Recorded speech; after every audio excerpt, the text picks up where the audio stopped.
Before we get started on the exciting Hydro brake install, if you're like me and you have an old 350Z, this axle nut is beyond rusted on. And we hit it with PB Blaster, we hit it with a very long cheater slash breaker bar. Like I'm talking like that was like out here with a full man's weight of pressure on it. Couldn't break it loose. We thought we were gonna strip the nut.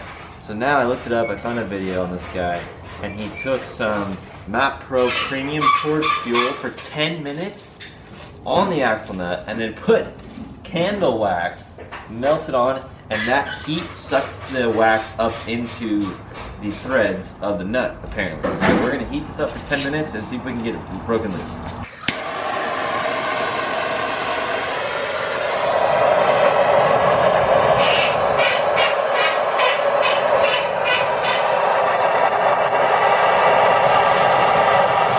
Oh shit! I did hit it full blast, not gonna lie. Got real excited. Full send?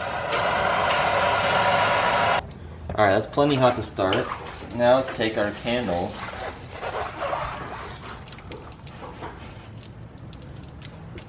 Let her melt on there, apparently. Alright, first test with the breaker bar. Oh my gosh. Alright, I'm gonna actually, like this dude said, hit it for like 10 straight minutes and see if it helps. We're exactly 10 minutes deep. I've been stopping every 3 minutes to add some more candle wax. Trevor's gonna give her a rip. Oh gosh, it's gonna snap. Not too high, Trevor. Stupid. $25 breaker bar. Here's our original socket. We were told we could get a impact socket that's 35 millimeters. Well, we plug it in and it's too loose, so we got to return that. That was a total of $50 buy at O'Reilly's. That's unfortunate. So let's pop this dude on. Ooh. Round 2. Chris and I just made it from O'Reilly to the house. Under 5 minutes. From the house to the O'Reilly. From O'Reilly back to the house in 6 minutes. So we have 32 millimeter impact socket on our very nice breaker bar. So here we go.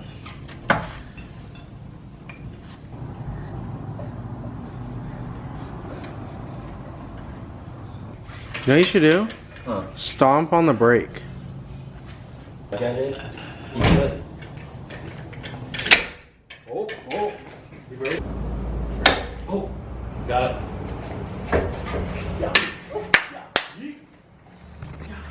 Ooh.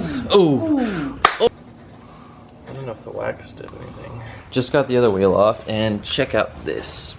This is what the other side looked like before we hit it with any PB Blaster. Like, ooh. We're gonna torch it, we're gonna wax it, we're gonna hit it with PB Blaster stuff, and then try, but we're gonna take this cotter pin off first. Up. This is Seafoam Deep Creep. Lubricant, multi-use penetrating, powers through rust, varnish, carbon sprays, upside down. Highly flammable, it's good for the torch. Flames round 2.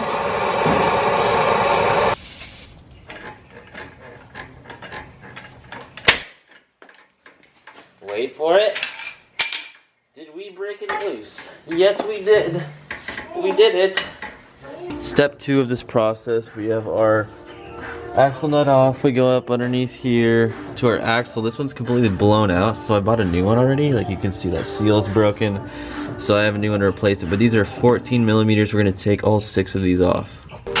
On the other side of these bolts is a nut, and it's also 14 millimeter. So I have my wrench here on the other side to hold it, and I have my impact wrench now for it. Can I slide under there real quick? Yeah. So when you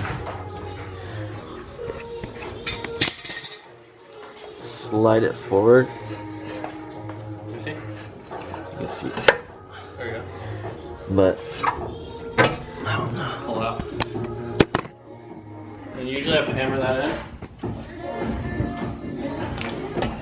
No, watch out, watch out, watch out.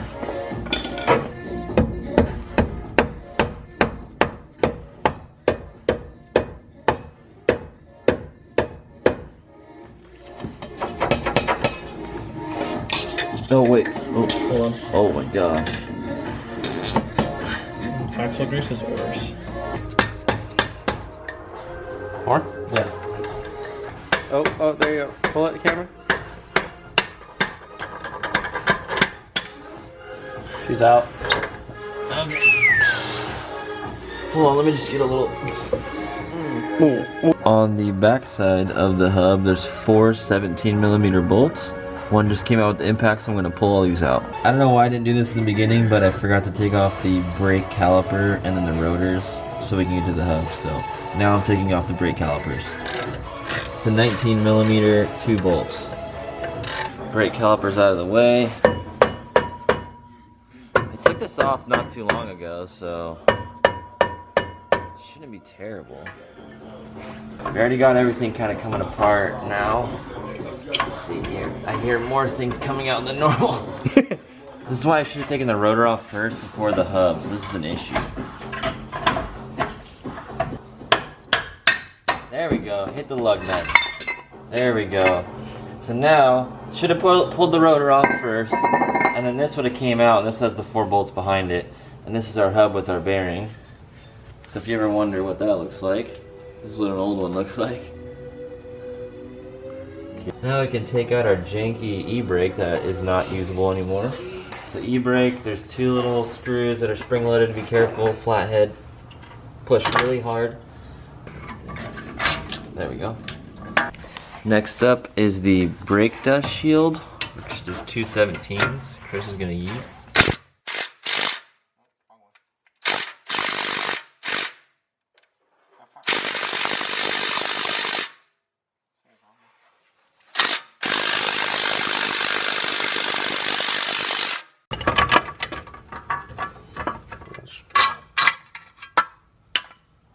Sweet.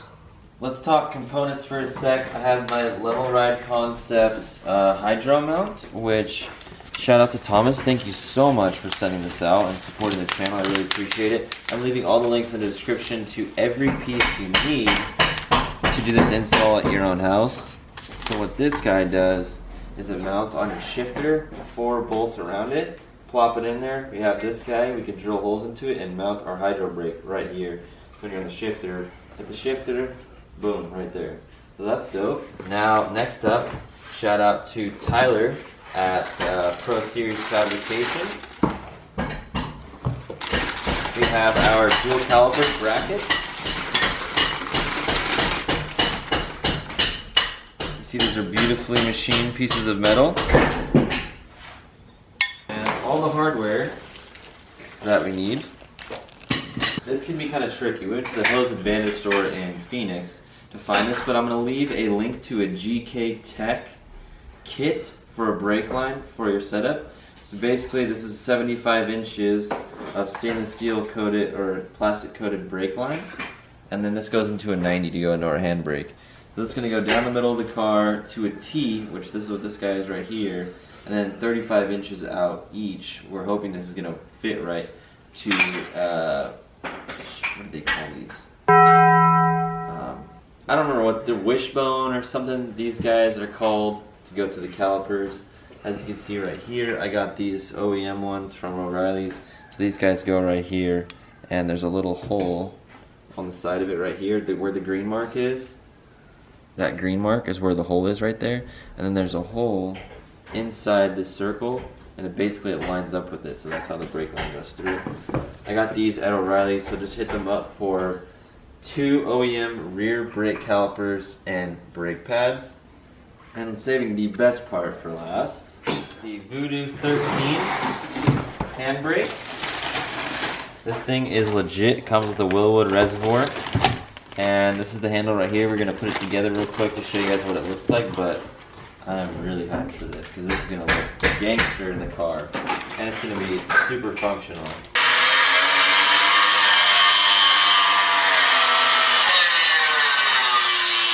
I hate doing this, but it's almost impossible to film and install things sometimes. Before we set it down, we got the whole thing in, assembled. We have our brake line coiled up right here. Comes out by the e-brake. I yeeted the e-brake. And underneath, You can see the line comes out right there, goes down, follows the e-brake by the exhaust, and then Trevor set up a T right there, and that goes to our caliper, and then goes over to our other caliper. Bleeded the system like any other set of brakes, and now we gotta see if there's any kinks we gotta work out, because our dual caliper was making some grinding noises. So that might have been from me putting the pads in wrong, but I'm pretty sure I did it right. We just gotta figure it out. So we're just gonna try it out.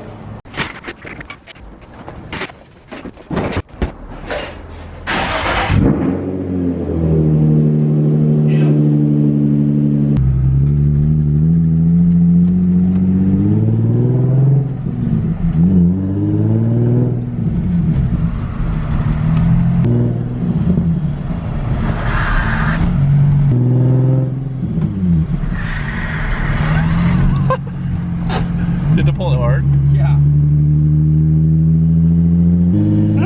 Oh, this is gets us fast. You're going fast, dude. Why? Because it'll slide, dude. See? See? That's what I like it, I like it, I like it. Oh, I didn't realize there's no one behind us. Do a U-turn. U-turn? Yeah. Like right now? Yeah. Oh, shit. This guy's right outside right here. Just a landscaper. He's whipping Your call. Oh, let's go. Bro, I forgot my wallet.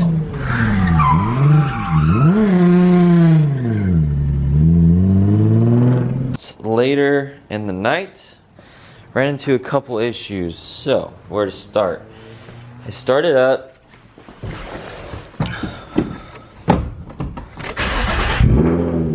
Traction control off. Leave it in gear. Gently be careful. So, right now, titanium exhaust spring problems. No major sounds. And the other side is squeaking because it's a bent rotor. And then we had a couple issues with the, oh man, here, you guys gotta show you this. Cringe. But I don't want to buy rotors just yet. I want to get everything working properly.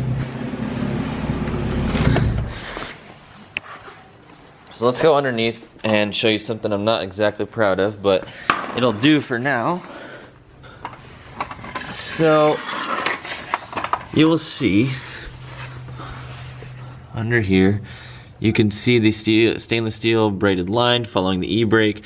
Comes down right here, and this guy right here, our T, as you can see right here, was hitting the drive shaft right here. It's going tick, tick, tick, tick, tick, tick every time one of these nuts hit it. So, look at this. Oh man. Don't do this. Don't do this. We ordered 75 inches of line to come back to here, which we have about 6 inches left in the front to work with, so I'm going to reroute it later. Just trying to get it to work with no issues. 35 inches each one way. I would do about 40 inches on each side. So you can see right here we have the line going from right there on the banjo fitting down, following this guy to the T. Trevor tied it in right here to that guy, and then on this side it goes up by the sway bar, connects to the other emergency brake line, and into the caliper right there. And yeah, so I had to rig this so it didn't go up into the drive shaft for now. So I just put new pads on the OEM calipers because this side had one hitting the little scraper to let you know that they're low, so it was making a ton of noise. Now there's no noises other than this one squeaking a little bit because it's bent. And I think it's hitting the pad just right, so it should go away when we get on the road. Other than that, pretty much done. I'm gonna go ahead and slap the wheels on and take it for a drive. Going for a little test run. Trevor, with mad patience and a Dremel, got this to fit good. team worked it. I have the line showing, but that's fine. We're gonna go test it out. I think eventually we won't have this cross. Eventually we'll have it so it runs straight. Yeah, good idea.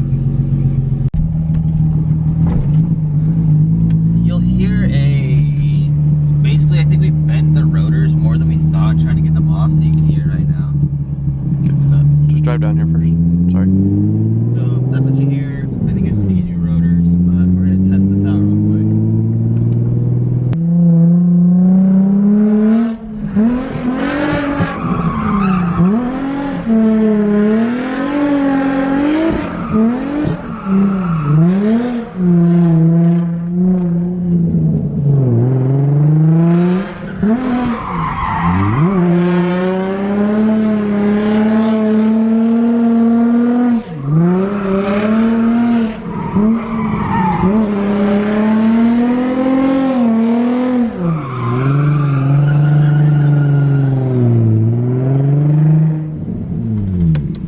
Just got back. Let me give you guys a closer look at what we did. So we cut the plastic where, as you can see, our cut line. That made this fit properly. It does rub against the seat, but no big deal. Everything's fine. So the future plan is we need more line. We need some more slack to get it closer to the e-brake line. So we're going to use this slack by detaching this, running this line through the e-brake, and then it just 90s right into it, versus now it's going around, but that was just because we were trying to hurry. But on the way back I did hear the clicking where the stainless steel braid line where that T is, where it was clicking on the drive shaft, is doing that again. So by using this slack, that'll give us more distance to fix that without having to get a whole new line, which is pretty expensive. So with that being said, I appreciate you guys watching the video. I'm excited to start driving with it, and I'm not able to go drifting tomorrow, sadly, because the wheels are getting powder coated and they were supposed to be done, but they weren't. No big deal. We'll go somewhat soon at K-Sport once those wheels get back. We'll get used to the Hydro. We'll go drift with Corey at K-Sport. So appreciate you guys watching. KarmaSpeed.com. I have some t-shirts for the Karma Driving Club logo. Navy blue, white, and black. I'd really appreciate it if you guys check out the shirt, and I'll see you guys in the next episode. Later.